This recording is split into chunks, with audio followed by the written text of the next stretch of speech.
Alhamdulillah rabbil alamin wa salatu wa salam ala sayyidina Muhammad wa ala alihi. Ambaden TV Shirif la jebagaw Mali konane Mali ko kan wala yumanda foli o be kata saw kelengelen bela jelema fo sigi rawla ankelen ko fekala fama tanuni nga barkada ame soli ki rawla belebele kanu de Muhammad al Mustafa anasu dinga salma na sahaba nyumo o ko famo la doniya ka fo bi ame garanti bugu jamiyatul amsardin ka komite bambe garanti bugu ne la dai saonsa ala kira kishin ne mabaye adem so sanuka anniversaire kene no be segi garanti bugu muso fe no de Fatmatu Zarawu kalambuluye na ale sababu nyuma bora ustazi Baba Dambilila na achesiru na wulika jow keba ya alidi. Alhamdulillah Fatmatu Zara akani anniversaire kene sanu mai mi bara bela jelenkera février kalo samba fla ani mugani woro anga maba wolelen chama kumbe kene kan ni bara yu kun follow damne na ne alqur'ani sanu makalani nye mi sorolu la nga jangula jenjogon fe.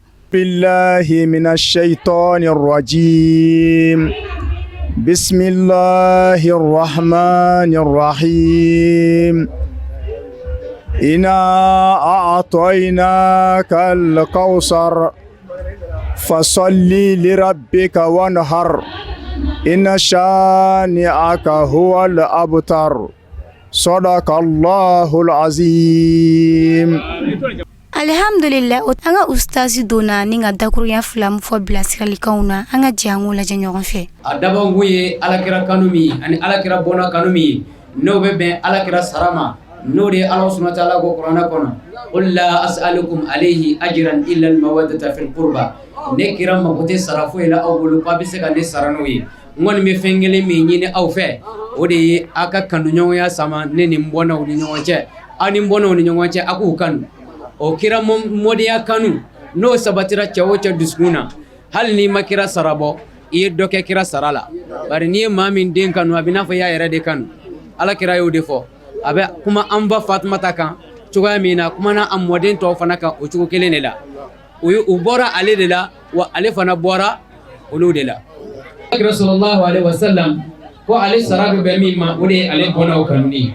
wala mi kana mi ga asigi gute do rafu yi ko kayira ala iko ka kira saray mi ye am bi siga doni de ke ala no de e kira bona do kanuni no de kira de do kanuni kerma amba Fatmata Zahra al-Batulu sayyidatun nisa'il alamin wa sayyidatun nisa'i ahli al-janna jiyam muso bela jele nyama ani aljina muso bela jele nyama wala alhamdulillah ala kira son ala kira kera danfem bela jelen kuntigi ka kila ka ala kira demuso kera danfem jiyam muso bela jelen kuntigi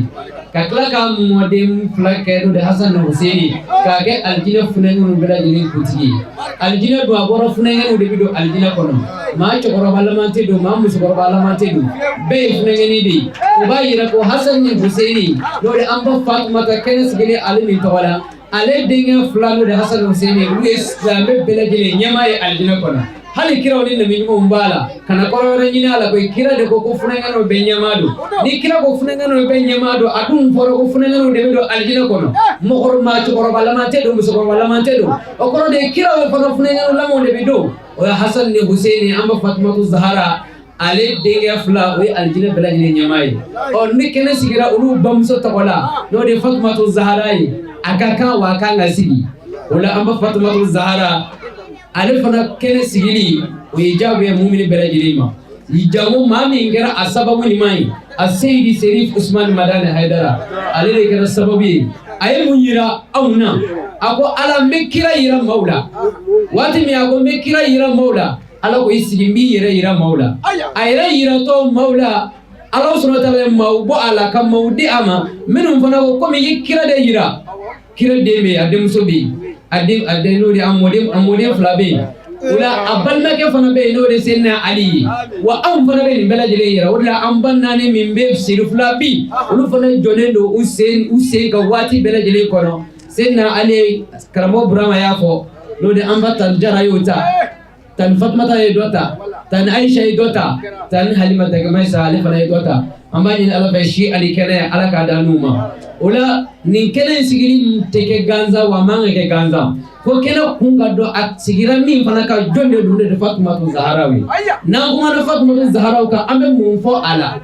oh nan sananga kuma ka ayi foli lase mauma o foli kɔfɛ maa dɔ fana de sɔrɔ an ka quartier kɔnɔ min fana ye i ni n'a ka nafolo di ko n bɛ nin kɛnɛ in sigi n'o de ye an ka musokɔrɔba n'o de ye tanti Maga Satarawale an bɛ dugawu kɛ a ye si ani kɛnɛ Ala k'a d'a ma a n'an ba tɔw minnu farala a kan k'a fɔ ko hali ni anw tɔgɔtigɛ ye fɔ kɛnɛ kan an ni n'an ka nafolo anw ba a la an b'o fana fo maa m'u dɔn Ala y'u dɔn maa y'u dɔn Ala y'u dɔn Ala k'an n'u sara o la o y'a sigi musoba min n'o de Fatumata Zahara ye fo an ka o fana yira o la k'a f'u ye an ba Fatumata Zaharaw ye jɔn ye o ka fana ka olu ka kɛnɛ sigi bɛɛ o ka se ka o ladege a jogo a n'a kɛwale la ale ye jɔn ye ko nashati fi baytil wahyi an ba Fatumata Zahara a lamɔna wahyu du kɔnɔ Ala n'a ka jɔnw bɛ kumaɲɔgɔnya sama u ni ɲɔgɔn cɛ du kɛrɛnkɛrɛnlen minnu kɔnɔ an ba Fatumata Zahara lamɔra o kɔnɔ wa risala wa cidenya min dira Alakira ma wa an ba Fatumata lamɔna Alakira bolo kɔnɔna na fasami'atil qur'ana min fami nabi sallallahu alaihi wasallam aye qur'ana lamɛ ni ka qur'ana kala ka bɔ dala da min ka fisa ni da bɛɛ lajɛlen ye a ye qur'ana lamɛ ka bɔ dala da min ka bon ka tɛmɛ da bɛɛ lajɛlen kan n'a barikalen don ka tɛmɛ da bɛɛ lajɛlen kan o ye alakiraba Muhammad de sallallahu alaihi wasallam o de ye an ba Fatumata Zaharaw kala Ala ka qur'ana na ta'allamati sabra wa sidqa wa zuhud o qur'ana kalan kono aya mun de kala a kono harfu abata sawa ayi sabali de kala qur'ana kono ayi tiemfo de kala qur'ana kono ka banjena o de kala qur'ana kono na aya mun de kala qur'ana kono wa khidmati an-nas min qudwati abiha aya mo bare nyumaya nyumana ni tieni ladiriala ayo de kala qur'ana kono na afalla de geli o de la awara afade ma kwa jogo bele qur'ana yi o fadu ko ale bora ba Fatumata la wa amba Fatumata fana bora ale de la wala amba Fatumata ye tien ani ladiriya ayo kala qur'ana kono ne afaka ladigi wa ummiha Khadijatu radiyallahu anha ayeni ma ladoni ni sabal ni munyi aya cheta jonna abamzo sanma no de Khadijatul Kubra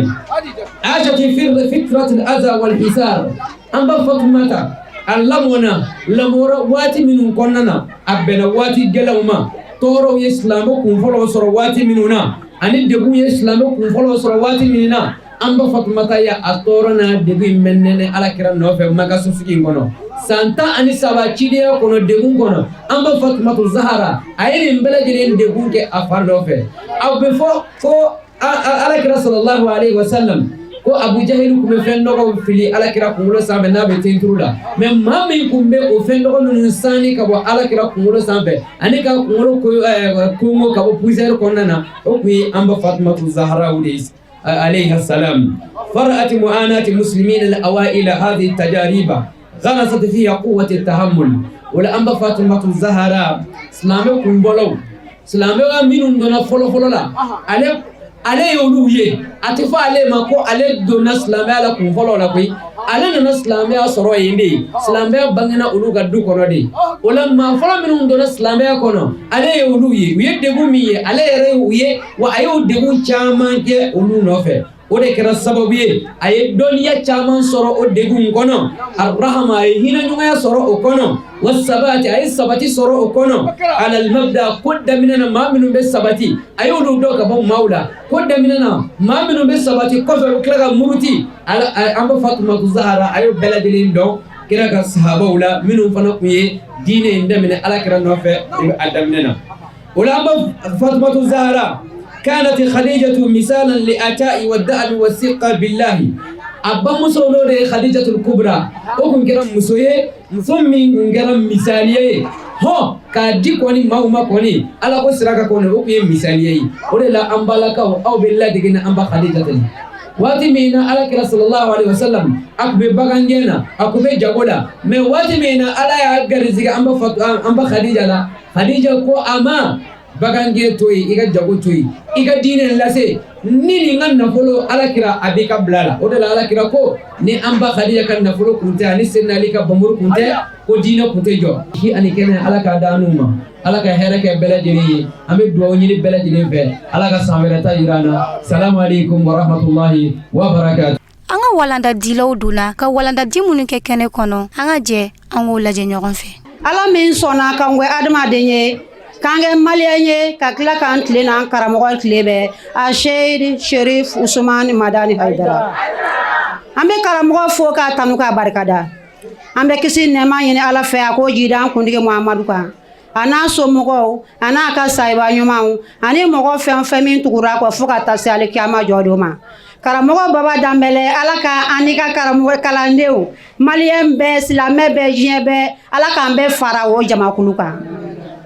o kɔfɛ an b'an karamɔgɔ fɔ a seyidi serifu sumani madani hayidara karamɔgɔ ko nanjɛ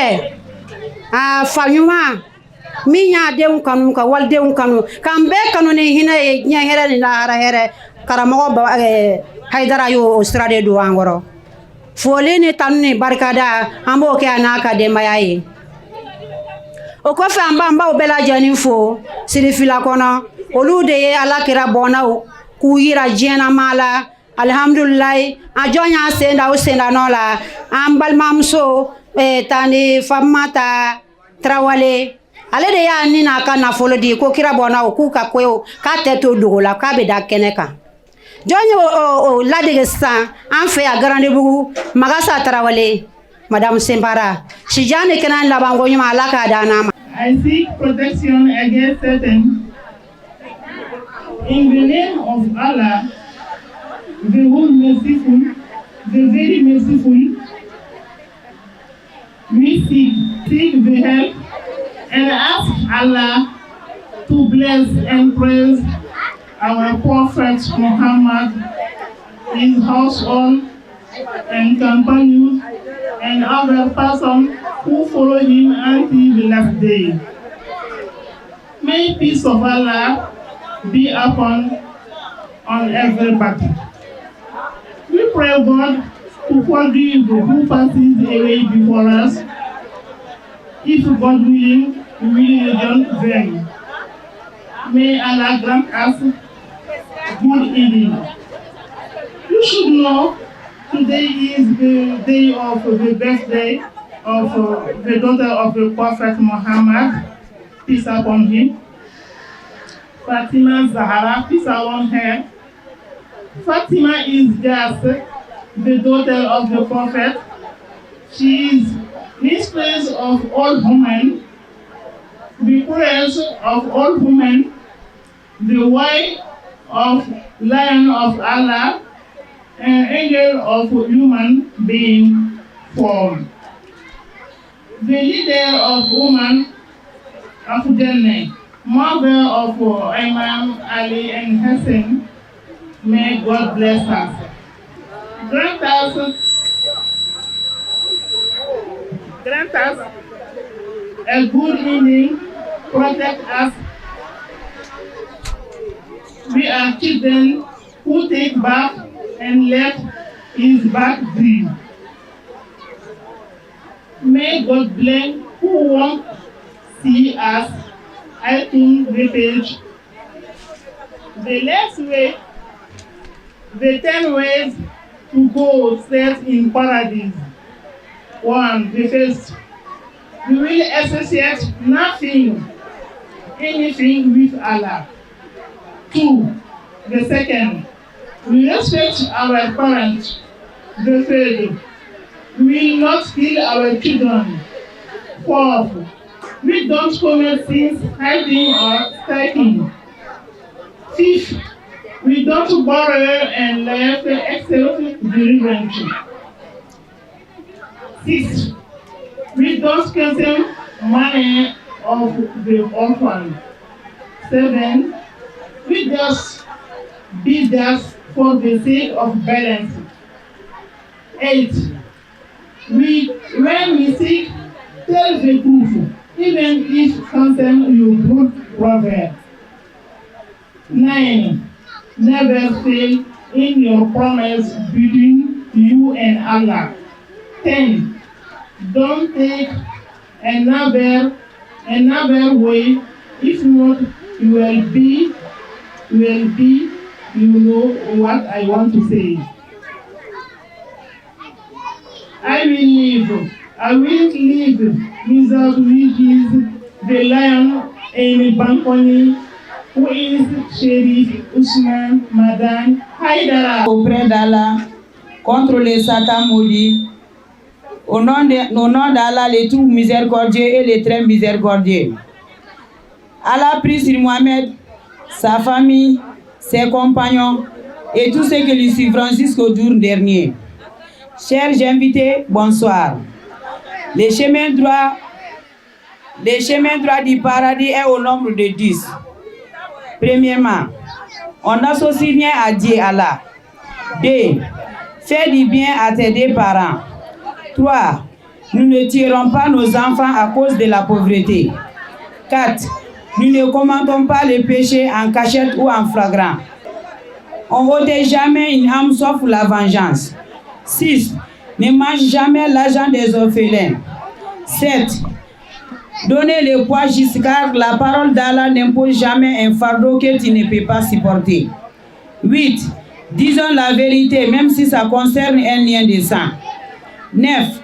Ne manquez jamais à ta promesse prise entre toi et Allah. 10. Ne suivez pas les petits chemins sinon tu finiras perdant. Ambora ka sira cleaning tam min kanga mo do aljinena ambora ko fo anglais la signa kan français la anini nan fe foli kono na ga yere membe manangana anti gwanga kuma kono fe fanga nga sababu nymanfo no e Ashed Sherif Usman Madani Haidara basita ndeni ba Madani de fo ya fo bangoni kulujila amba fo ka wale nymando Ambi Fatumata Zahra ka keneka san caman bi Ala bolo Ala ka yira nan karamɔgɔ la Ala kana jugu ban karamɔgɔ la Ala kana jugu sana la sijani kenya ni lafiya Ala ka dana ma n'an bɔra ye an bɛna an ka garantibugu ka san karamɔgɔ Burama Jara ma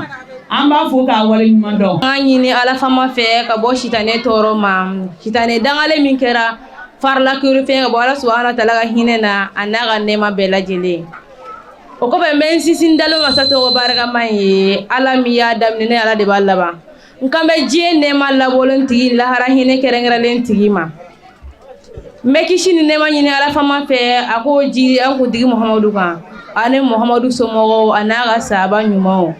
ani mɔgɔ ɲuman minnu ye Rasulu nɔfɛ ɲuman tugu fo ka taa se alikiyama jɔn don ma yarabi ne ni aw Ala k'an yala nin y'o denmuso kumakan ye a n'aw balimamuso n'aw ka kalanden ye Goita Ajara to ka bɔ garantibugu Amsardini tɔgɔ la kuma fitinin bɛ n bolo ka fɔ Fatima Zahra o kan Poyi du sanima kɔnɔ jɔn de ka du don Ala ye cɛ min suganti Alakira Muhamadu sallallahu alaihi wasallam ale de ka du ko don musoba dɔ tun bɛ du kɔnɔ o tun b'a musoba wele ko Fatima Zahra o jɔn de ye Fatima ye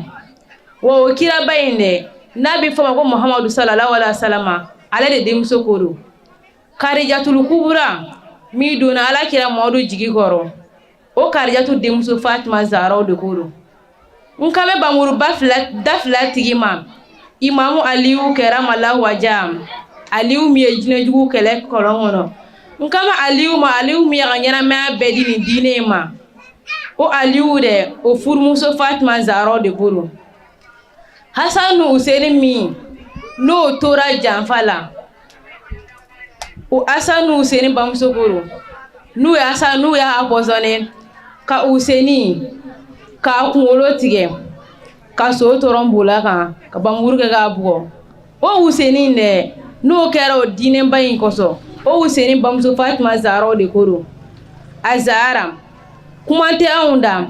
ka mɔgɔ fo alijinɛ tile bɔra mɔgɔ min yɔrɔ k'a daminɛ i ka timinaja i ka Ala ɲɛsiranɲɛ ni e de ye sirifiya wasora dugukolo kan i ka ɲɛnamaya kɔnɔ i ye dalilu yira ni jogo ye ani cɛsiri ye i y'i fa dɛmɛ a ka lajarabi bɛ kɔnɔ ka kɛ muso jɔlen a kɔrɔ ka jɔ a tɔɔrɔ ko bɛɛ cɛ i kɛra i fa ye wasofɛn wasokoro fa ma k'a dɔn k'i den dusukun falen don Ala danaya la nakarili ni kɔrɔfɔlen bɛɛ lajɛlen kɔfɛ e ka danaya sabatilen to e Fatima Zahra de babaw nɔrɔ ye ani yele min bɛ sangaba ni dugumakolo kan e de y'an ka limaniya tannɛgɛ ye tannɛgɛ min bɛ Ala kanu yele mɛnɛ an dusukun na e Fatima Zahra tɔgɔ de kan ka fɔ anw silamɛmusow tɔgɔ la don ye o la anw silamɛmusow an bɛ mun de kɔnɔ n'an tɛ ladegeli kɛ Fatima Zahra jogow kan ale de ko don alakira Modu ɲɛ jɔyɔrɔ Fatima Zahra an bɛ Fatima Zahra bila yan nɔ n tɛ bɔ n ka kuma kɔnɔ an b'a mɔgɔ salmɛ fo bangoni na n'o ye Asedi Sherifu Usman Madani Haidara ye sija ni kɛnɛya ni lafiya ni gɛrɛsɛgɛ ɲuman bɛ Ala bolo Ala k'o da n'a ma Ala kana jugu ban Ala kana jugu san na n tɛ bɔ n ka kuma kɔnɔ n b'an ka walandi karamɔgɔ fo n'olu ye ne yɛrɛ faw ye an b'a daminɛ karamɔgɔ Ibrahima Jarala sija ni kɛnɛya ni lafiya bɛ Ala bolo Ala k'o da n'a ma n bɛ n yɛrɛ fa fo n'o ye Alhaji Baba Dameli sija ni kɛnɛya bɛ Ala bolo Ala k'o da n'a ma n bɛ n ba fo n'o ye Mama Jara ye Ala ka sija ni kɛnɛya da n'a ma wa assalamu alaikum wa rahmatulahi ta'ala wa barakatuh. Ɲina Ala fɛ a k'an kisi ka bɔ sitana tɔɔrɔ ma an b'a sinsin Ala tɔgɔ barikama ye Ala min ye diɲɛ hinɛ labɔlen tigi ye ani lahara hinɛ kɛrɛnkɛrɛnlen tigi Ala min ye safara 7 da ka tila ka dugumakolo 7 da Ala min ye fɛn bɛɛ daba masa ye an b'a sinsin Ala tɔgɔ barikama ye o kɔfɛ an bɛ nɛɛma ni kisi ɲini Ala fɛ a k'o k'an kuntigi Mahamadu kan ani Mahamadu sɔnmɔgɔw a n'a ka sɔhaba ɲumanw ani mɔgɔ fɛn fɛn tugura a kɔni baara ɲuman ye fo ka taa se kiyama jɔ dɔ ma kisi la Ala ka ne n'aw ye o jamakulu sanuman na o kɔfɛ an bɛ jama fɔ ni alisilamɛya foli ye n'o de ye kisi b'aw kan mɔgɔ min bɛ ka kuma aw fɛ a balimamuso a n'a denmuso a n'a ka kaladen n'o de ye Fata Tangara ye ka bɔ Garatibugu komite la o la walada min bɛ ne bolo ni kɛnɛ bonya kama o de ye Sun Kiti Dure ye o la n badenw an k'an kulomajɔ ka ni walanda in lamɛn Sun Kiti fɔlɔfɔlɔ sunkalo kalo yeli o bɛ sabati ni kɔɲɔ 3 dola kelen a fɔlɔfɔlɔ ni sunkalo mangɔnɔ ye tile 30 sɔrɔ an bɛ sun a filanan ni silamɛkɛ ladiri 2 ye kalo ye an bɛ sun a sabanan ni kafiri ladiri 2 ye kalo ye an bɛ sun hali n'u ka jate ti kalo ko kan Sun Kiti filanan o ye su wajibiyali sariti ye su wajibiyali sariti 5 a fɔlɔfɔlɔ a ka sɔrɔ ye silamɛ a filanan a ka sɔrɔ ye baliku ye a sabanan a ka sɔrɔ ye hakilitigi ye a naaninan a ka sɔrɔ su dɔnni fanga b'i la a 5nan ni muso don a ka sɔrɔ i ka sanu ka bɔ bange joli ale ladala joli la Sun Kiti sabanan o ye su farida ye su farida 3 a fɔlɔfɔlɔ ka ŋaniya siri a filanan k'i yɛrɛ minɛ ka bɔ suntigɛ fɛn bɛɛ lajɛlen na a sabanan yɛrɛminɛ b'a daminɛ fajiri kuma ka taa se tile binni ma Sun Kiti 4nan o ye sun sunna ye sun sunna 5 a fɔlɔfɔlɔ ka suguri dun a filanan ka suguri dun sumaya a sabanan k'i su tigɛ ni fɛn kɛnɛ ye walima jimafɛn a naaninan ka suntigɛ teliya a 5nan ka duwa kɛ suntigɛ kuma na n'o de ye yaama an suna e de e min k'a da garisɛgɛ ye an bɛna o kɛ k'an ka sun tigɛ i k'an ka sun tigɛ minɛ e Ala de ye mɛnni masa ye e Ala de ye dɔnni masa ye Sun Kiti 5nan o ye don min su haramuyalen don don min su haramuyalen don don 4 a fɔlɔfɔlɔ seli fitinin ani seliba don a filanan min n'a tile 2 sigi a n'a tile 3 sigi don a sabanan banabagatɔ gɛlɛ a naaninan bange joli to ale ladala joli to ni walada ye de tun b'a balimamuso a n'a denmuso a n'a ka kaladen bolo an ti bɔ kɛnɛ kɔnɔ abada f'an ka nin kɛnɛ sigibagaw fo sija ni kɛnɛya labanko ɲuman bɛ Ala bolo Ala k'a da n'o ma o kɔfɛ an b'an ka waladali karamɔgɔ fo n'o de ye karamɔgɔ Ibrahim Jara ani karamɔgɔ Baba Dambele sija ni kɛnɛya labanko ɲuman bɛ Ala bolo Ala k'a da n'o ma o kɔfɛ an b'an ka sababu ɲuman fo cɛ min ye denw bɔ dangadenya la ka cɛw kɛ laajire musow ni ɲɔgɔn cɛ ka musow kɛ furukɛ labatolaw ye ni sukɔrɔ bi mɔni ja Haidara ye maaya ja ni kɔgɔ bi n'a ja Haidara ye maaya ja ni miseli bi fini kala ɲɔgɔn na Haidara ye adamadenw kala ɲɔgɔn na n'i bɛ fɛ i den ka kɛ jugaden i b'a tugu Haidara kɔ n'i bɛ fɛ i den ka kɛ dangaden i b'a fara Haidara la Bahama Dani den Basita den Turakele Sisafa mɔgɔ ninnu kujela sumuni tamanikaw ka ban zumana ni kuma dɔnnaw ko alimul allama dɔnnibaw la dɔnnibaga fahimul fahama faamutigiw la faamutigi samsul sumusu kilew la kile kemalu dini diinɛ ɲɛfɔba nuru dini diinɛ nɔrɔ hamil islami fi sarai wa dɔrai cɛ min ye silamɛya ta kɔ disi la gɛlɛya kuma ani nɔgɔya kuma mufli baya baya ɲɛnɛmaya baga barul huda mɔgɔw kandaba nurul duja dibiw la yele alimul islami silamɛya dɔnnibaga naibu rusul wal anbiya'i kashifu dakaiku din baharu din kemalu din nuru din sharahu din tarjamanu din jadduhu nasirul haqqi bil haqqi wa huwa muzhirul haqqi bil haqqi Muhammad Ziwazab, Sheikh Sherif Usman Madan Haidara. Sijani kena labangun mabe ala bulala ka danama. Juguti bala ala kana jugusanana. Ahamido wene kena kata ala di agla bagala kana hamudla. Ala ka jannatu firdaus magana. Assalamu alaikum wa rahmatullahi ta'ala wa barakatuh. Ayina Allah ta'ala fe. Aga kisi ka bo shaytane danga den toroma. Shaytane mkira fala kirfe ka bo ala ga hinena. O ko fe ama sisina Allah ta'ala to ko barka mai. Masa mi adam ne na le de ba laba. O ko fe ame kisi ne ma yina ala fe. Ako jida hutigi Muhammadu kan. Ame kisi ne ma yina ala fe. Ako jida hutigi Muhammadu kan. Ana so mo sanu mau. Ana ga sahaba nyumau. Ani mo fe o fe tugulara. Ani mo fe o fe tugulara tu to nyimana. Fo ata sal kema jodo ma. O ko fe ne awdem so. Ana o balmam so. Ana wa kalande. Madam Siribe kajatu arama. Kabo garanti wam sardin tola. Nemna walanda mfa onyena. Ore ya balmam so Mariam Jalo sun kiti bla romna. Nemna tay ka tola se. Ola sun konfen. Oye konontoy. A folo. Damuri damateme. Walma ji samali nufe ka damateme. A seji tatola. A flana. Damuri damateme. Kasoro kuntala. A sabana. Kimiri kafonyoyala sungalo klefe. Ananna. Chela maga musola walma musoga maga chela ni damu nyinini. Ananna. Aduruna. Dumuni nyonyoli gadi dema. Nima mugo soro. Aworona. Na nene ni sirangama. Agana na si kono. Awolo vlana. Kale dali nye jugoro kito suna. Ashegina. Kumo sigi sirangama agana ni dese. Akonontona. Kafleli gani nege. Sume chen la hala sawai. Dobe obe sarana doi. Dobe obe sarani kafarai. Dobe ote sara wania sara barajitala. Mime sarana doi. Oe wolon fly. Afolo. Ni yina naga sungani asiri. Aflana. Ni yina naga duminge walma aga jimi. Asabana. Ni fensera sumbaga to kona mana sigono chogo. Ananna. Ni yina naga duminge faidi kene chilengo. Aduruna. Ne duminge ga konkle bininye. Aworona. Ni urutila ga bo silamela ni segini ko. Awolo flana ni tuku ga fono. Mime sarani kafarai. Oye sabai. Afolo ki tuku ga kafonyo ya ga sungalo klefe. Aflana ki tuku ga duminige walma ga jimi. Asabana ki tuku ga suntige amana tige chogo. Kafara bo chogo. Oye sabai. Afolo ibe kalo fula sunga tukunyo wana. Ali klekele ngana do nyonche. Walma ibe msikine bi oro dumuni. Walma ibe jono ka horoya. Minte sara. Wani ya sara barajitala. Ala ganeni au beki showma. Ofolo.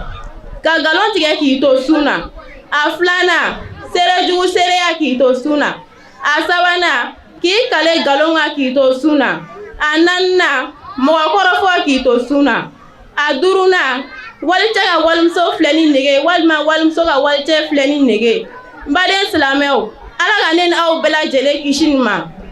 Wala nan mene bologo fawena nikene boya kama. Ore ni. No borai. Amanga sababu nyuma fo. Nore alimuni alamai. Fahimul fahama. Shamsul shumusu. Baharu dini. Kemalu dini. Namado shila. Nekame bamadan denema. Basitande. Tamanga wanyonye bali. Bajiba jabali. Yiriba sumaba. Asel Sherif Usman Madan Haidara. Alam gera sababu nyumaye kam blan sira nyumaye nga. Si jan kene labangu nyumaye ala bulala ko danama. Jugu teba mwola ala gana jugu sana ala. A jugu na jugu ala rebudo ala ga doanu che. Okofe amanga ni kene sababu nyuma fo. No e tanti Fatima Tarawele. Alam gera sababu nyumaye ka zarau hira auna. Au minu kute zarau do. Fana na sababu be zarau do. Okofe amanga bikene sababu nyuma fo. No re tanti Magasa Tarawele. Sao sale men kene organize. Ama fo yara bi amba shijan kene bala bulala ko danama. Labango nyuma be ala bulala ko danama. Okofe amanga walanda karamugo fo. No re karamugo Ibrahim Jarai. Karamugo Baba Damele. Karamugo Kasim Kansai. Karamugo Alassane Sampana. Amu bela jelefo. Hagato boga sola la ros. الشيطان الرجيم بسم الله الرحمن الرحيم أمي تغني على فرق والشيطان نسوم شيطان ميرا فرنا كيرفيك وعلى غيرنا وقف أمي كيشين نماني دي على فيك أقول دي دي أنكم تيجي مامادنا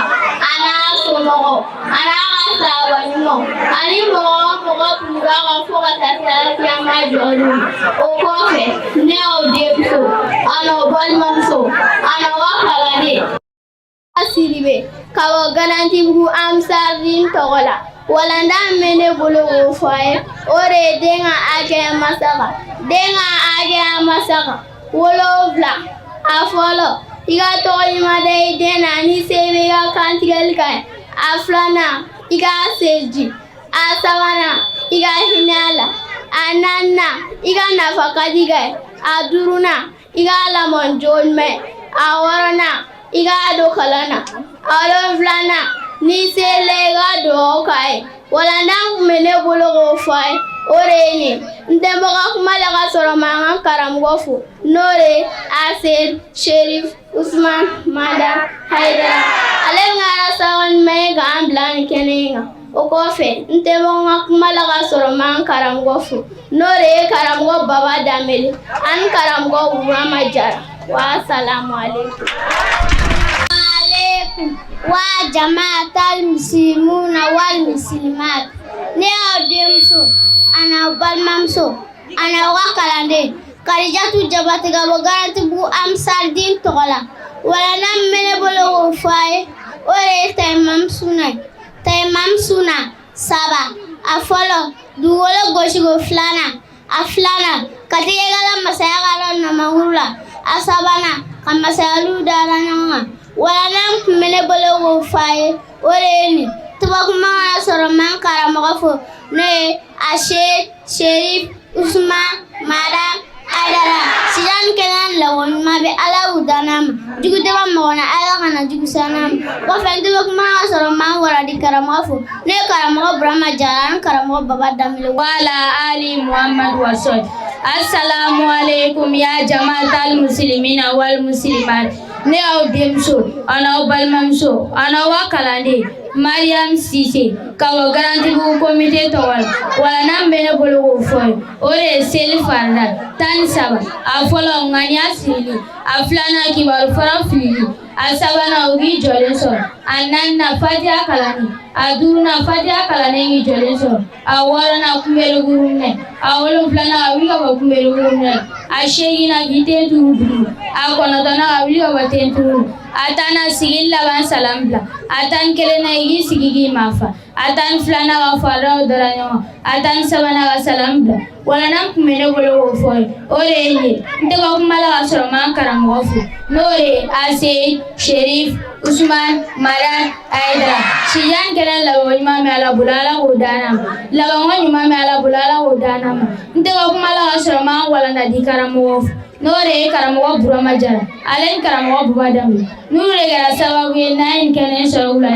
nte wa kumala asoro manga sababu mofu nore tan maga satarawi nale gara sababu ain kenen belelba organiser ula akishi shitana toro ma shitana ngara farara kerfe ga bala ganyena assalamu alaikum jamaatal muslimina wal muslimati leo demso ana balmamso abibatu konate ga bo garanti bu komte togola nennana wala nam fo ore masa flaga aga adenga kononto afolo igu laba to fembe la fonagera ala sosoi aflana igi majiguye asabana igu bonya kuma anke walela ananna igu duguni segola aduruna igu faleba segola aworona nu banana igu frage awolo flana iga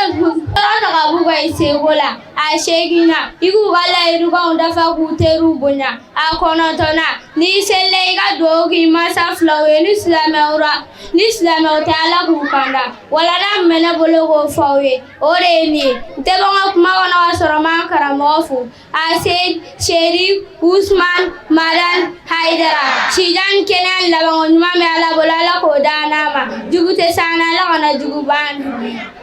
n tɛ bɔ n ka kuma kɔnɔ ka sɔrɔ ma karamɔgɔ fo karamɔgɔ baba dɛmɛ. di a n'aw balimamuso madame Yeru Fatumata Jalo ka bɔ Garantibugu Ansardine tɔgɔ la. Walanda min bɛ ne bolo o de ye furucɛ ka hakɛ ye a furumuso kan. Ne ba ne ni kelen fɛn fɛn pɛridili bolo i ka alijinɛ sɔrɔ a ka gɛlɛn. A fɔcogo ɲuman Ala k'o nɔgɔya ne ye, a lamɛnkulo ɲuman Ala k'o nɔgɔya aw ye, k'a minɛ ka baara kɛ n'a ye Ala k'o nɔgɔya an bɛɛ lajɛlen ye. Furucɛ ka hakɛ a furumuso kan o ye ta ye. A fɔlɔ i k'i furucɛ labato fɛn bɛɛ lajɛlen na fo n'a kɛra Ala kɔta ye. A filanan i k'i janto i furucɛ sunɔgɔ wagati a n'a dumunikɛ wagati la. A sabanan i ka furucɛ bonya k'a danbe tanga k'a ka marafɛnw bɛɛ lajɛlen kɔlɔsi a kɔfɛ ani yɛrɛbakun kɔlɔsili. A naaninan kana bɔ i furucɛ ka da fɛ k'a sɔrɔ a ka jɛn t'a la a t'a kalama. A duurunan n'a bɛ bɔ i k'a bilasira ka dugawu k'a ye. A wɔɔrɔnan kana doni da i furucɛ kun a tɛ se doni min na i yɛrɛ b'a dɔn doni min se t'a ye. A wolonfilanan n'a nana ka bɔ baarayɔrɔ la i k'a kunbɛn ni nisɔndiya ani farifoni ye. A seeginan Ala k'an kisi n'a banana i k'a tɔpɔtɔ. A kɔnɔntɔnnan i cɛ balimaw k'i balimaw ye i ka sinjiw kɛ i sinjiw ye. A tannan i seli wagati bɛɛ lajɛlen kɔfɛ i ka dugawu k'i furucɛ ye. Ni kɛnɛ in bonya kama ni ne kun bɛ ne bolo k'a fɔ n bɛ n karamɔgɔ fo a Seyidi Sherif Usman Madani Haidara. A Seyidi Sherif Usman Madani Haidara.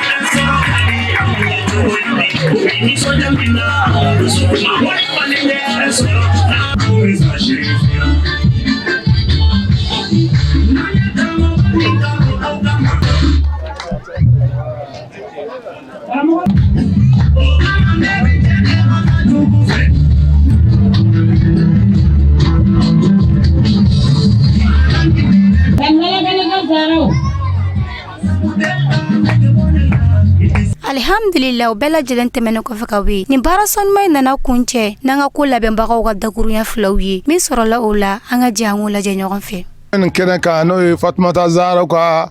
anniversaire ye Garantigibugu an bɛ nin na sisan dɔ bɛ a san 15 kan nka a bɛ ka bonya ka taga fɛ de. Alhamdulillah nisɔndiya min bɛ ne la ka Ala fo ka Ala tanu ka Ala barikada ka nɛɛma ni kisi caman ɲini Ala fɛ ka kɛ Alakira Mamadu kan. Ala ka nɛɛma ni kisi jidi kira Mamadu kan a n'a somɔgɔw a n'a jɛɲɔgɔn ɲumanw ani a natugubaga bɛɛ. O kɔfɛ ka waleɲuman dɔ foli ɲɛsin an karamɔgɔ ma a Seyidi Sherif Usman Madani Haidara ka d'a kan ale de sababu la nin ko ninnu bɛɛ ɲɛdɔnna an fɛ. An ka Alakira somɔgɔw dɔn ka Alakira somɔgɔw mɔlɔn dɔn k'u valeur dɔn ka dɔn k'u kan ka bonya tiɲɛ yɛrɛ la k'u kanu don an dusukun na. Ala Haidara de y'o kɛ. O la an bɛ Haidara fo ka Haidara ka denbaya bɛɛ fo ka an baw fo tanti Fatumata Tarawele ale min ye Fatumata Zahra denba ye k'an ba fo tanti Jara Tunkara ale min ye Seydina Ali denba ye k'an ba fo tanti Aisha ale min ye Husseini denba ye k'an ba fo tanti Halimatu Dagamaisa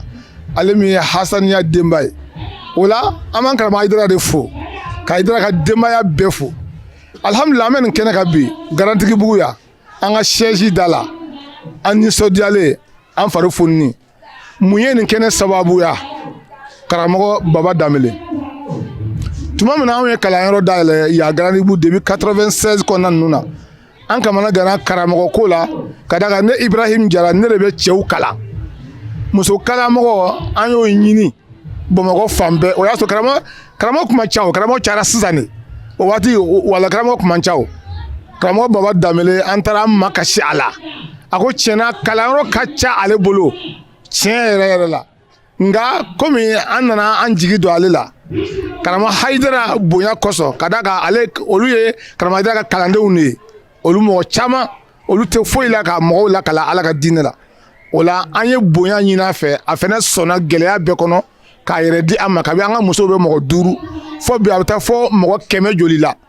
o la an bɛ karamɔgɔ Baba Danbele de fo ka d'a kan ale bɛ to ka kuma sirifuw kan ka sirifuw yɛrɛ bonya fɔ a ka kalandenw ye o de donna kalandenw na dɔw bɛ taa bɔnmɔnw san ka na dɔw bɛ kɔnbilenninw san ka di farafana tɔgɔw ma an balimamuso n'o ye Magasa Tarawele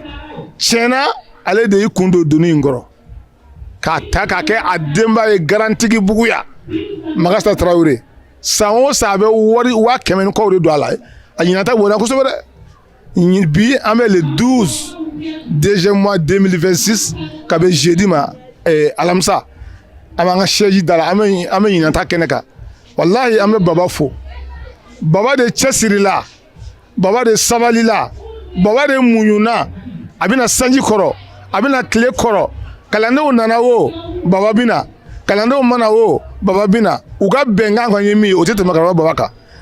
fo u yɛrɛ tiɲɛna baba ye sɛbɛn minɛ an na yɛrɛ o la kalandenw fana y'u cɛsiri fo bi kalanden cayara baba ka kalanyɔrɔ bɛ yan bi a bɛ kalanyɔrɔ 3 bɔ a bɛ denmisɛnnin fitininw mɔgɔkɔrɔbaw musokɔrɔbaw muso furulenw baba Danbɛlɛ sara foyi t'an bolo anw garantibukaw garantibu président tɔgɔ la a ka bureau tɔgɔ la garantibugu tɔnden bɛɛ tɔgɔ la ko ka karamɔgɔ baba Danbɛlɛ fo ani cɛ kunu anw garantibukaw ye ani cɛ bi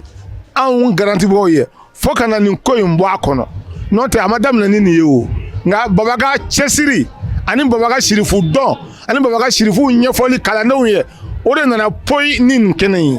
o la foyi t'an bolo dɔrɔn an fari fonini ne karamɔgɔ Burama Jara garantigibugu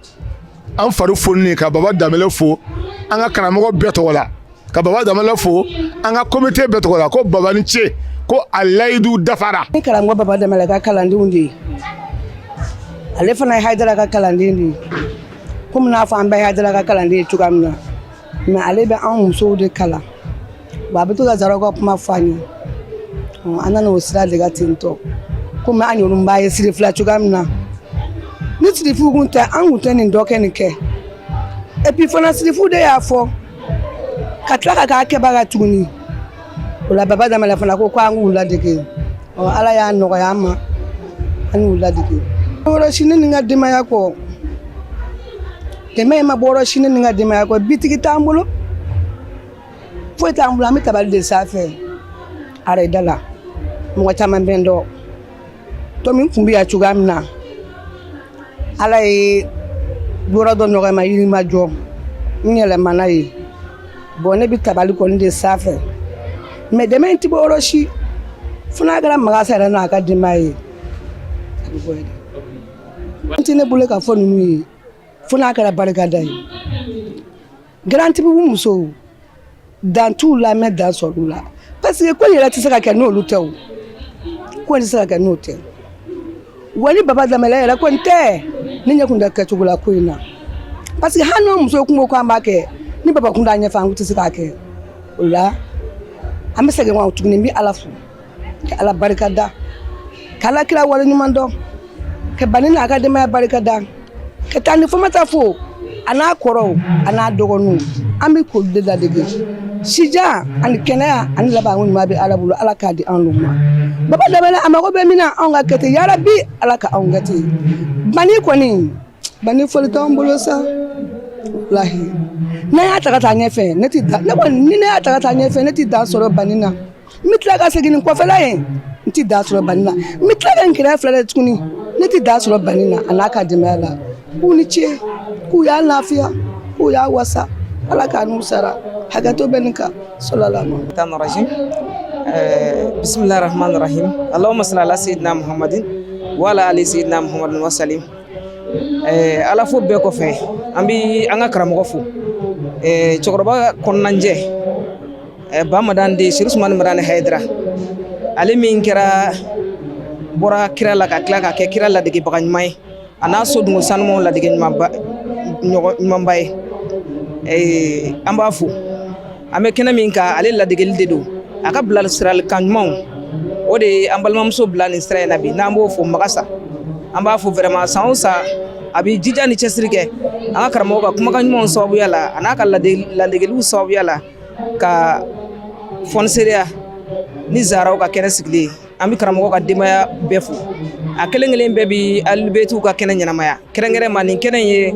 tanti Fatumata Tarawele de ka kɛnɛ an b'a fo an balimamuso fana bɛ k'ale de ladege vraiment baara kɛra a ɲɛna k'an ka karamɔgɔw bɛɛ lajɛlen fo karamɔgɔ Burama Jara an b'a fo karamɔgɔ Yiru Kansayi an b'u bɛɛ lajɛlen fo Sampana an b'u fo mais kɛrɛnkɛrɛnma an bɛ karamɔgɔ Baba Danbɛlɛ fo vraiment karamɔgɔ Baba mɔgɔ kɔnɔnajɛ don karamɔgɔ cɛsirilen don karamɔgɔ vraiment karamɔgɔ don min b'a la k'an ka karamɔgɔ ladige kumakan minnu sanuma minnu bɔra ka fɔ denmisɛnw ni musow fɛ bi kɛnɛ kɔnɔ silamɛya kitiw la a vraiment a y'an bɔ a y'an fa an b'a fo Ala k'a sumaya k'a bolo mɛn a ka baara in na ka nabaga kelen kelen bɛɛ lajɛlen fo ka dugawu k'u ye ka dugawu ɲini u ye Zaraw barika Ala k'a don an bɛɛ lajɛlen la karamɔgɔ hɔrɔma kosɔn sɔli Ala an balimamuso bɛɛ lajɛlen fo an bɛ nabaga bɛɛ lajɛlen fo vraiment u ka jija n'u ka cɛsiri la ka bɔ ka caya ka na an balimamuso dɛmɛ magasa donc nin b'a yira vraiment an ka karamɔgɔ bɛ ka ladili min fɔ an ye silamɛya diinɛ tɛ foyi fo bɛn ni keleya kɔ a b'o de fɔ an b'u fo n'o de ye nin ye sin ɲuman ni tamasɛn ɲuman de ye. Alhamdulillah an b'an ka karamɔgɔ fo n'o de ye karamɔgɔ Ibrahim Danbele karamɔgɔ Baba Danbele ani karamɔgɔ Ibrahim Jara karamɔgɔ Baba yɛrɛ an b'a fɔ kosɛbɛ ani cɛsiri ani jija depuis ne donna kalan na non tiɲɛ yɛrɛ yɛrɛ la cɛsiri b'a la yɛrɛ yɛrɛ de o kɔfɛ an b'an ka sababu ɲuman yɛrɛ fo n'o de ye a Seyidi Sherifu Usmani Madani Haidara cɛ min ye denw bɔ dangadenya la ka cɛw kɛ ladire musow ni ɲɔgɔn cɛ ka musow kɛ furu kɛ labatolaw ye ni sukoro bɛ mɔni ja Haidara ye maaya ja ni kɔgɔ bɛ n'a ja Haidara ye maaya ja ni miseli bɛ fini kala ɲɔgɔn na Haidara ye hadamadenw kala ɲɔgɔn na i bɛ fɛ i den ka kɛ dugaden i b'a tugu Haidara kɔ i bɛ fɛ i den ka kɛ dangaden i b'a fara Haidara la ba Madani den Basita den Turakele Sisafa mɔgɔ ninnu kunjɛla sumuni tamanikaw ka ba zumana ni kuma dɔnnaw ko alimul allama dɔnnibaw la dɔnnibaga fahimul fahama famutugu la famutigi shamsul shumusu kilew la kile kamalu dini diinɛ ɲɛfɔba nuru dini diinɛ nɔrɔ hamil islami fi sarai wa dɔrai cɛ min ye silamɛya ta kɔ disi la gɛlɛya kuma ni nɔgɔya kuma muhlibaya baya ɲɛnamayabaga barul huda mɔgɔw kandaba nurul duja dibu la yele alimul islami silamɛya dɔnnibaga sadizi waza a Seyidi Sherifu Usmani Madani Haidara sijani kɛnɛ laban ɲuman bɛ Ala bolo Ala k'a dan nama o kɔfɛ an bɛ tani Fatumata fo fo yafo Bangoni na sijani kɛnɛ laban ɲuman bɛ Ala bolo Ala k'a dan nama o kɔfɛ an bɛ tani Magasa fo sijani kɛnɛ laban ɲuman bɛ Ala bolo Ala k'a dan nama assalamu alaikum wa rahmatullahi ta'ala wa barakatuh. O kɔfɛ Fatumata Zahra ka ɲɛnajɛ min ni an b'a kɛnɛ kan n'o y'a nisɔndiya kɛnɛ ye mɔgɔ min ye o yira anw na o ye sababu ɲuman ye ni o de ye Seyidi Sherifu Usmani Madani Haidara ale min ye nin sira in don an kɔrɔ o la sira in donna an kɔrɔ sisan mɔgɔ min fana tilala ka n'a ta a bolo fila la k'a bɛ baara kɛ ni a ye o kɛra Fatumata Tarawele ni an bɛɛ ko tanti Fatumata Tarawele n'o ye an karamɔgɔ Seyidi Sherifu Usmani Madani Haidara yɛrɛ furumuso ye o la ale min ye a kɛnɛ ɲɛnamaya o ɲɛnamayali kɔnɔna na kalandenw minnu bɛ Garantigibugu yan n'o ye Baba Danbele ka kalandenw ye olu fana ko bon sisan nɔ kɔni komi an karamɔgɔ Seyidi Sherifu Usmani Madani Haidara furumuso Fatumata Tarawele ale ye nin min ɲɛnamaya an tɛna dan Fatumata Tarawele ka ɲɛnamayali dɔrɔn ma dɛ anw fana bɛ fara Fatumata Tarawele kan ka ko in ɲɛnamaya a nɔfɛ tari Ala na se k'o kɛ an yɛrɛ fana ye bɔda ye o la inshallah an b'a ɲini Ala fɛ Ala ka a kɛ bɔda ye an ye Ala kana an fɔ a baraji kɔ o la Garantigibugu yan nɔ o kalandenw kɛlen ka fara ɲɔgɔn kan k'u b'a kɛ mɔgɔ min fana tila ka n'i kɔkɔ da a la tuguni k'a fɔ ko ale kɔni a mana kɛ cogo o cogo a nɔgɔyara o a gɛlɛyara o ale fana b'i kɔkɔ da a la a se mana kɛ min ye a b'o kɛ tari kɛnɛ tɔ na se ka wasa o de kɛra an balimamuso ni o ye Aishata Magasa Tarawele Aishata mais bɛɛ b'a wele ko Magasa mais jamu yɛrɛ ye Tarawele ye o la an b'a ɲini Ala fɛ an ni ale yɛrɛ ani an karamɔgɔ Seyidi Sherifu Usmani Madani Haidara ka fara furumuso Fatumata Tarawele kan Ala k'an bɛɛ simaya Ala k'an sɔn si ni kɛnɛya la lafiya ni sutura ni labanko ɲuman Ala k'o di an bɛɛ lajɛlen ma ka nin baara in min kɛlen filɛ k'a kɛ an ye alijinɛ sara ye k'a kɛ karanga ye ani jahanama cɛ Ala kɛra jate hɔrɔma kama garisɛgɛ ɲuman bɛ Ala bolo Ala k'an bɛɛ sɔn garisɛgɛ ɲuman na labanko ɲuman bɛ Ala bolo Ala k'an sɔn labanko ɲuman na yarabi an b'a ɲini Ala fɛ jugu dogolen a n'a bangelen Ala ka don an n'u cɛ jugu dogolen a n'a bangelen Ala ka don an n'u cɛ an jugu dogolen a n'a bangelen Ala ka don an n'u cɛ Ala kana u se an na Ala ka n'u se an na Ala k'an don kalo dibi la Ala k'an don o kalo dibi la Ala k'an wasa u kan Ala k'an wasa u kan k'an kɔrɔta u kan u jɔyɔrɔw n'u sigiyɔrɔw n'u dayɔrɔw n'u sɛmɛyɔrɔ Ala k'o bɛn nɔgɔlan ma ka t'u ben nɔgɔlan dingɛ kɔnɔ u ɲɛ tɛ min na Ala kɛra jate hɔrɔma kan k'an wasa u kan sallallahu rasul komi n'Ala sɔnna hali bi Ala k'an bɛ sababa ma Ala ka hamidɔlan bɛɛ dilan Ala ka ɲani sabati an karamɔgɔ Ala k'an mɛn ɲɛ Ala ka kumɔgɔ ɲuman ye Ala k'an dɛmɛ Ala k'an sutura kira bonya kɔsɔn karamɔgɔ yɛrɛ bonya kɔsɔn sallallahu ayiwa Zahra ko sigicogo komi n'Ala sɔnna an bɔra Bangoni na a seli Cherif Ousmane Madaye Haidara n'o ye an fa ye ale ye ziyara wajili kɛ o la an ba n'o ye Tani Famata Tarawele Marame Haidara ale ye ziyara kɛnɛ sigi an bɔlen ne nana kalanyɔrɔ la ne yɛrɛ kalandenw na n ko tiɲɛna n ko ziyara ko don n ko an bɛ kan ka an seko kɛ a la n ko mais n ko dɔwɛrɛ tɛ ne bolo ne taara bɔnbɔn san ani tamaro ani nɔnɔ n'o ye malilɛ ye ani denmisɛnninw ka simisi ne taara o san n kun wari la ka na tila kalandenw ni ɲɔgɔn cɛ denmisɛnninw wele ka na tila u ni ɲɔgɔn cɛ n ko nin ye ne seko ye ziyara ko la n ko an balakaw n ko san wɛrɛ a ka di ne ye an ka se ka koba kɛ mun ka bon ni nin ye o kɛra maga san ɲɛna kalan jiginnen ale taara ka so ko wagati bɛɛ a bɛ ka jigin ale kɔnɔ ko san wɛrɛ ayiwa an ka dɔ kɛ mun ka bon ni ɲinan ta ye n'o ye mun fɔ a bɛ ka jigin ale kɔnɔ kuma o kuma ale fana ye kɛsuni sigi a n'a denw n'u bɔra sugu la u bɛna dɔɔnin bila n'u bɔra sugu la u bɛna dɔɔnin bila ale nana ni siɲɛ fɔlɔ a nana ni 70,000 ni dɔɔnin siɲɛ filanan a nana ni 100,000 ni dɔɔnin fo kana se bi ma n'o a nana ni 100,000 ani 40,000 ani complet 40 ani dɔɔnin ko ale seko ye ziyara ko la tɔw fana farala kan fana ka na n'o seko ye kabini an bɛ taa sugu ta sugu la fo an yɛrɛ nana misi san sisan k'o faga wala o de kɔntan bɛ na an y'an daminɛ ni fitinin ye mais ala nana bonya an ma ɲini ala fɛ san wɛrɛ tɛ ala k'o bonya ni nin ye o la foli belebeleba o jɛn ta o y'an fa ta ye n'o a ye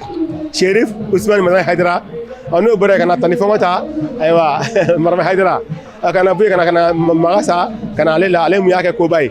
kalandenw fana nana fara maga fana kan k'o seko fana k'a la o de kɔntan o wasa bɛ na ni o kɔntan ni farifoni o de bɛ na tiɲɛ yɛrɛ la a sera yɔrɔ la i ma sigi n'a ye fiyewu ayiwa alhamdulilah o la dilan minnu bɛ yen na kabini u bamusow la u kalanna fo olu yɛrɛ fana den fana nana kalan kɛ fo olu fana den fana nana kalan kɛ ya ni kɔni ni n yɛrɛ wala ne sera ka ne yɛrɛ kulemasɛnw ye sa ne yɛrɛ ka kalandenw fana ka denw fana olu fana ka denw olu bɛ yɛrɛ la ya o de fana kɔntan bɛ na hali ne sara bi sa alhamdulilayi ni fana bɛɛ ye daliluyara jɔ don an karamɔgɔ ye mun don an kɔrɔ n'an y'o lajɛ a kamata an bɛ fana fo an ɲɛ wulila kamera la e fana ye walali karamɔgɔba ye an b'i dɔn hali bi ala k'an bɛɛ sabati nin kan ala k'an minkala bila laɲiniw sabati ala k'an bɛɛ sutura ala k'an bɛɛ wasa ala k'an bɛɛ kanu ala k'an bɛɛ lafiya karamɔgɔ bonya kɔsɔn kalo bonya kɔsɔn sanga bonya kɔsɔn salamu Ni yɔrɔ in de la u ye kado ta ni k'a di an ka maa cɛsirilenw ma kalanbolo in kɔnɔna na komi kun y'a fɔ n ka kɔrɔfɔ daminɛ na cogoya min na ni kun y'an ye Garanti Bugu Jamiyatul Ansardine ka komite ban bɛ Garanti Bugu kaw fɛ Ustaz Baba Danbele ka kalanbolo n'o de Fatumatu Zaharaw ye na kelen do k'o kalanboloba in sigi musow tɔgɔya la ka d'a ka Fatumatu Zaharaw yɛrɛ wasara kalanbolo ye o de hukumu kɔnɔna na i mana min kɛ Alakira a n'a somɔgɔ sanumanw ka ko la i b'o de sɔrɔ i ɲɛsini nin baara sanuman in baara bɛɛ lajɛlen kɛra février kalo san 2026 an bɛ dugawu kɛ Ala ka sigida wɛrɛ yira an na Fatima,